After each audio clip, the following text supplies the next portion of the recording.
Hello friends, আজকে আমাদের ছুটি শেষ।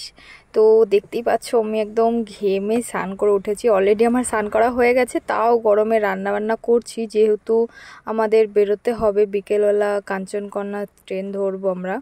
তো এই দেখো ডাল আর একটা সবজি বানিয়েছি দুপুরে খাওয়ার জন্য। আর এটা হচ্ছে আমাদের টিফিন। একদম সিম্পলভাবে এই বিরিয়ানিটা বানাচ্ছি। তোমরা চাইলে আমার রেসিপিটা দেখে নিতে পারো, এই রেসিপিটা দেওয়া আছে। ভাতও করে ফেলেছি দুপুরের জন্য। দেখো কত তাড়াতাড়ি এটা রেডি হয়ে গেছে। আর এটা কিন্তু খুবই হেলদি একটা বিরিয়ানি, খেয়ে কোনো রাতে অসুবিধা হবে না।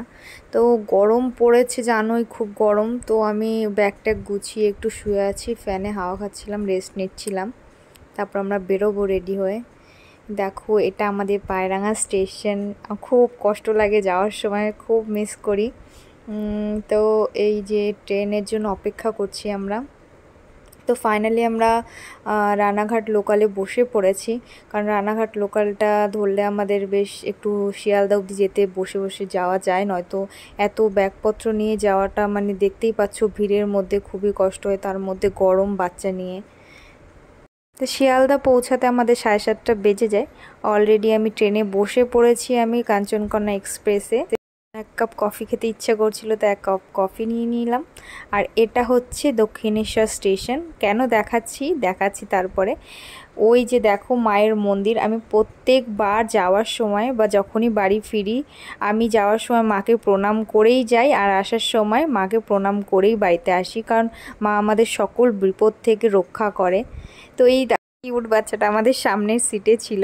তো সেই দুপুরের বিরিয়ানিটা আমরা ডিনার করতে বসে গেছি, 9টা বাজে অলরেডি।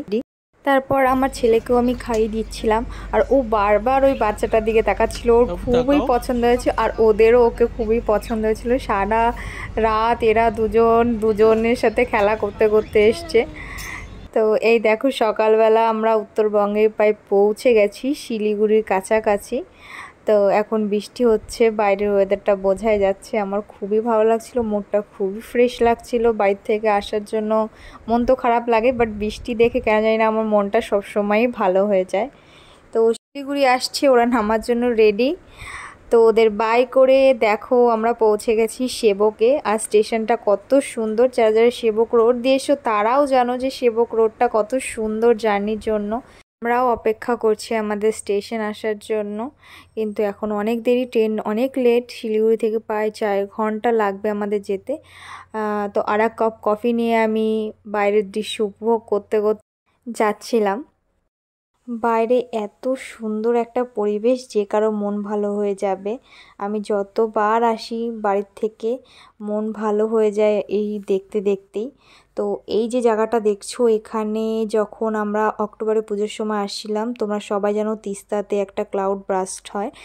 এখান দিয়ে সে ভয়ানক নদীর স্রোতটা আমরাও দেখেছিলাম। সেই সময়টা আমরাও যাচ্ছিলাম বাড়িতে। তো খুবই ভয়ানক ছিল সেই সময়। এখন তো শান্ত, বর্ষাতে তাও অনেক জল, খুবই জল ছিল সেই সময়। একদম বড় বড় কাঠ ভেঙে আসছিল, অনেক মানুষের লাশও ভেসে এসছে, সেগুলো চোখে পড়েনি, বাট খুবই ভয়ঙ্কর ছিল সেই সময়টা। আমাদের জার্নি তো শেষ, আমরা হাসিমারার কাছে প্রায় পৌঁছে গেছি। এখন আমরা রেডি হব নামার জন্য ব্যাগপত্র নিয়ে। তো দেখা হবে তোমাদের সাথে আবারও কোনো এমন সুন্দর ভিডিও নিয়ে। কারা কারা তোমরা আমার মতো উত্তরবঙ্গকে ভালোবাসো আমাকে অবশ্যই কমেন্টে জানাবে।